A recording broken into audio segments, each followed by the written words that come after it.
That is signature.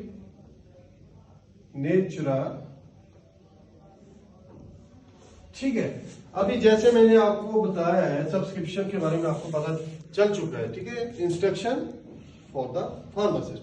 अभी signature, इसकी बात करते हैं इस पार्ट की।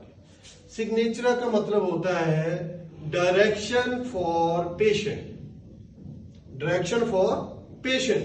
ठीक है, तो पेशेंट को क्या डायरेक्शन हो सकती है, ये भी फार्मासिस्ट ने ही उसको समझाना है। लाइक यहां पे क्या लिखा है, या इसे इस प्रिस्क्रिप्शन को कंसीडर करो आप। जैसे क्या लिखा है, TDS टरिनडाई, और क्या लिखा साथ में, पोस्ट सिबोस।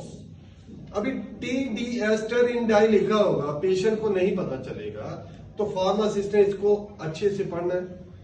इसका मतलब होता है 3 times a day, सुबह लेनी है, दोपहर को या शाम को, 3 times a day। ये फार्मासिस्ट पेशेंट को समझा देगा। ठीक है, फिर पोस्ट सिबोस। पोस्ट सिबोस का मतलब ये होता है कि आफ्टर मील, खाना खाने के बाद। पोस्ट सिबोस, प्री सिबोस लिखा होता तो होना था बिफोर मील, तो पोस्ट सिबोस यहां पे इसके अकॉर्डिंग में पोस्ट सिबोस मतलब आफ्टर मील।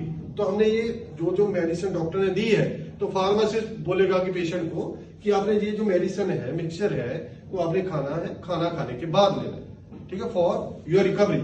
ठीक है, एट द एंड लास्ट में क्या है, ये बड़ी जरूरी चीज है, इसके बिना प्रिस्क्रिप्शन अधूरी है और लीगली इनएक्टिव है। लीगली एक्टिव होने के लिए ये लास्ट वाला पॉइंट देखिए आप, यहाँ पे डॉक्टर का नाम मैंने लिखा है, जैसे कोई भी हो, ABC, MBBS, MD, उसका रैंक बता दिया है, क्या है उसकी स्टडी है, क्वालिफिकेशन है, फिर उसका रजिस्ट्रेशन हो। ठीक है, ये मेंशन है मेडिकली, मतलब मेडिकली करेक्ट होने के लिए, लीगली एक्टिव होने के लिए इसे ये चाहिए। ठीक है, तो लास्ट में आ गया आपका point signature, seal, address of prescriber. जो प्रिस्क्राइब करता है उसे प्रिस्क्राइबर बोल देते हैं, जो कि RMP, जैसे मैंने आपको बोला कि RMP हो सकता है, जैसे डेंटिस्ट हो गया, ऑप्थेल्मोलॉजिस्ट हो गया, मतलब कोई भी, मतलब रिगार्डिंग डॉक्टर होना चाहिए, वो रजिस्टर्ड होना चाहिए मेडिकल काउंसिल के अधीन। ठीक है, तो ये हो गया सिग्नेचर। और लास्ट पॉइंट में जैसे मैं डिस्कस कर ही रहा था कि जहां पे डॉक्टर के रिगार्डिंग है, तो फर्स्ट पॉइंट था स्टार्टिंग में क्या था, पेशेंट के रिगार्डिंग नॉलेज सारी ऊपर दी होती है। ठीक है, अभी डॉक्टर के रिगार्डिंग उसके सिग्नेचर होने चाहिए, जरूरी है। सील होनी चाहिए उसकी, जरूरी है। एड्रेस होना चाहिए उसके हॉस्पिटल का, क्या मतलब उसकी क्लिनिक का जहां वो काम कर रहे हैं, वो भी जरूरी है। तो लास्ट में उसका रजिस्ट्रेशन नंबर, क्या रजिस्ट्रेशन नंबर है उसका, मेडिकल काउंसिल के दिन किस नंबर से दर्ज है, वो रजिस्टर्ड होना ही चाहिए। ठीक है, तो ये थे कुछ प्रिस्क्रिप्शन के बारे में, उसके पार्ट्स क्या होते हैं। अभी तक हमने पढ़ा है प्रिस्क्रिप्शन क्या होती है। ठीक है, उसके पार्ट्स क्या होते हैं, उसकी टाइप सारे मैंने आपसे डिस्कस किए 1 by 1। ठीक, आई होप कि आपको इस वीडियो से अभी तक सारा कुछ पता चल गया होगा प्रिस्क्रिप्शन क्या है। तो नेक्स्ट हम चलेंगे, जैसे कि कंटेंट में मैंने बताया था पहले, प्रिस्क्रिप्शन हमने कर लिया है, उसके पार्ट्स ऑफ प्रिस्क्रिप्शन कर लिए हैं। अब नेक्स्ट है handling of prescription. This is our third part to be discuss. Third one is handling of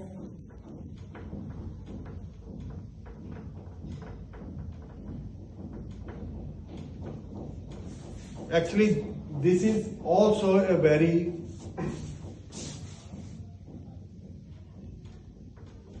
mandatory thing, बहुत ही ज्यादा जरूरी चीज है ये। हैंडलिंग ऑफ प्रिस्क्रिप्शन है, हैंडल अब कौन कर रहा है, फार्मासिस्ट ने हैंडल करनी है प्रिस्क्रिप्शन।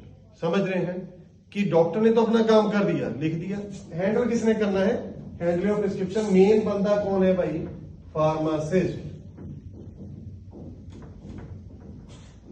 अभी हैंडलिंग में क्या क्या करेगा, नॉर्मल थिंग्स है, मैं आपको बताता हूं।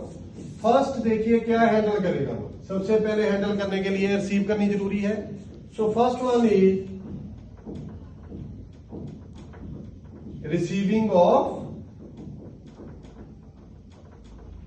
प्रिस्क्रिप्शन। पहले तो वो रिसीव करेगा, ठीक है जी, रिसीव करेगा किससे, वो पेशेंट से लेगा या डायरेक्ट फ्रॉम डॉक्टर से आएगी उसके पास प्रिस्क्रिप्शन, ठीक है, वो रिसीव करेगा। Second point is reading and checking. Second क्या होगा, फर्स्ट हो गया रिसीव ले ली कर ली, फिर रीड कर ली, चेक कर ली। Third one is compounding.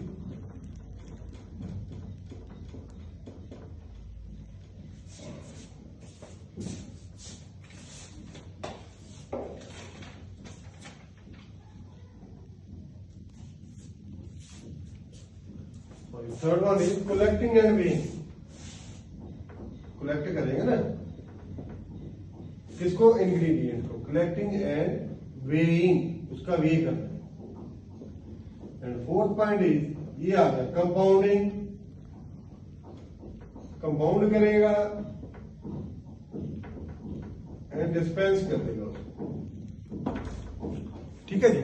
तो पॉइंट बाय पॉइंट डिस्कस करते हैं।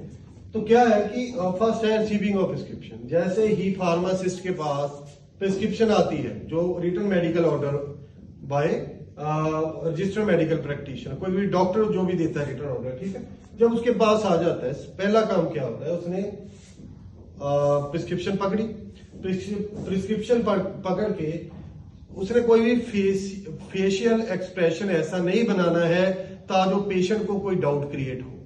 सबसे पहला पॉइंट टू बी कंसिडर्ड है कि फार्मासिस्ट को कोई भी फेशियल चेंज नहीं लानी है। जैसे वो नॉर्मल है, नॉर्मल ही रहना है, ऐसा फेस एग्रेशन में जहां फेस पे टेंशन नहीं डालनी है ताकि पेशेंट पे नेगेटिव असर पड़े उस चीज का, ठीक है। तो फेशियल चेंजेस नहीं होनी चाहिए, ठीक है। तो सेकंड है रीडिंग एंड चेकिंग। देखिए जब उसने प्रिस्क्रिप्शन ले ली, नेक्स्ट काम होगा, उसे पता होगा कि मेरे पास प्रिस्क्रिप्शन आ गई, तो अब कौन सी मेडिसिन इस पे है, पहले तो उसको पढ़ना पड़ेगा उसको, तो रीड करेगा अच्छे से। हाँ, चेकिंग इज मैंडेटरी। चेकिंग का मतलब क्या कि उसे वेरीफाइड करना है कि डॉक्टर के साइन है, क्या वो एक्सपायर्ड तो नहीं थी, कोई पुरानी प्रिस्क्रिप्शन बंदा ले आया हो, ठीक है, ये भी चेक करनी है। दो चीजें मेन होगी, डॉक्टर के सिग्नेचर चेक करने हैं, ठीक है, और देखना कि उसकी डेट ऑफ प्रिस्क्रिप्शन, कब की डेट प्रेजेंट है, अगर तो मतलब प्रेजेंटली चल रही हो, सेम डे की हो, तो वो देखेगा उसको, नहीं तो नहीं, ठीक है।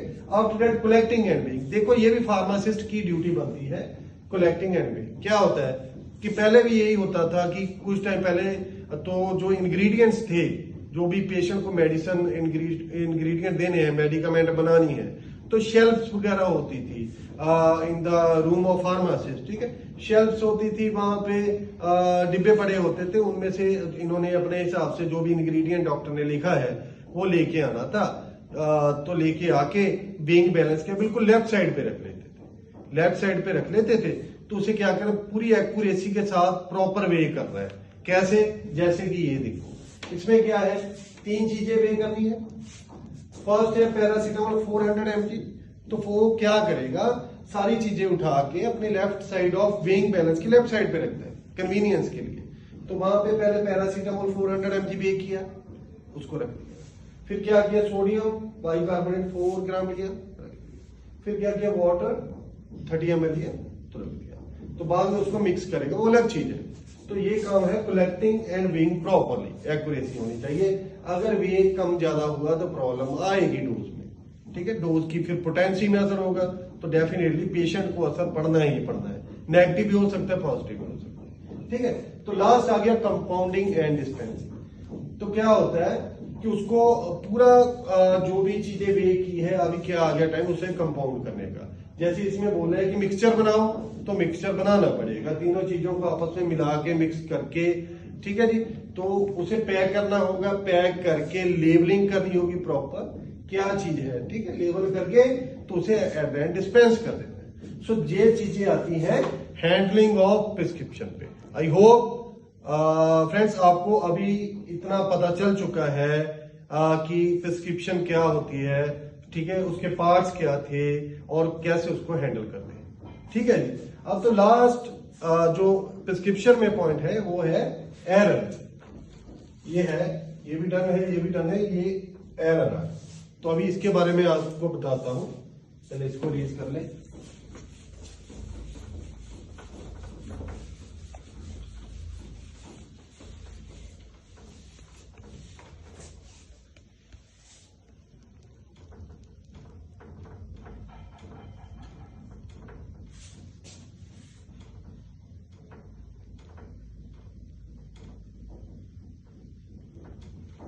देखो बहुत सारी एरर्स है, जो सोर्सेज ऑफ एरर है जो कंट्रीब्यूट करते हैं नेग्लिजेंस और मतलब ये कह सकते हैं रिजेक्शन ऑफ योर प्रिस्क्रिप्शन, ये कह सकते हैं कि फॉल्ट इन प्रिस्क्रिप्शन। ठीक है, क्या होता है? सबसे पहले हम मान के चलो कि जो फार्मासिस्ट प्रिस्क्रिप्शन रिसीव करता है, ठीक है, वो एजुकेटेड चाहिए। पहली चीज तो है कि एजुकेटेड एंड एक्सपीरियंस्ड।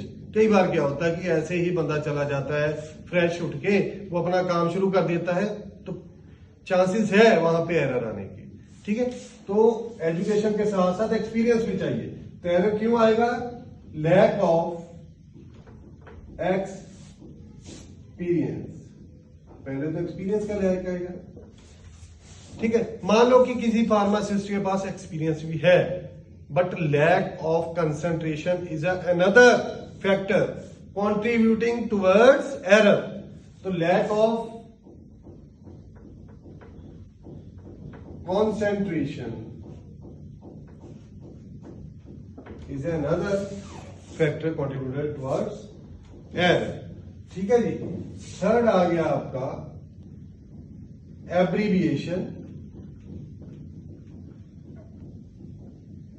अभी एब्रीविएशंस क्या है? शॉर्ट फॉर्म किसी भी, जैसे मैंने आपको पहले अभी बताया था इधर देखिए कि जैसे फिएट मिस्टूरा लिखा हुआ था, ठीक है, तो ये था मिक्सचर के लिए सब्सक्रिप्शन, उसका क्या बनाना है, इंस्ट्रक्शन फॉर फार्मासिस्ट। ऐसे ही एब्रीविएशन आ जाए, फॉर एग्जांपल की इंग्रेडिएंट है कोई भी, जैसे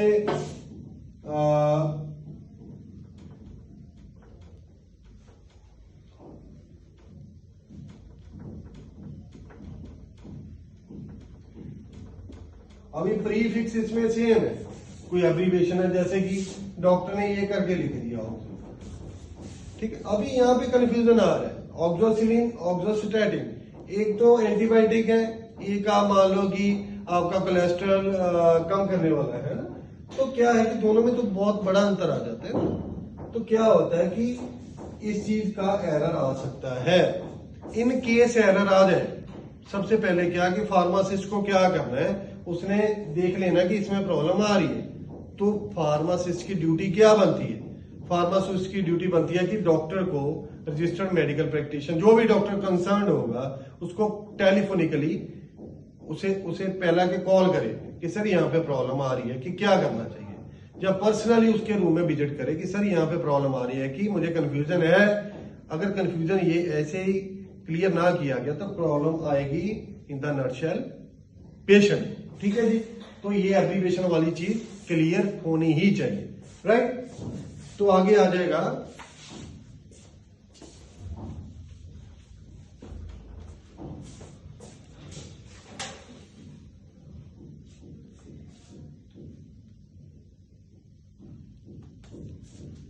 नेम ऑफ ड्रग।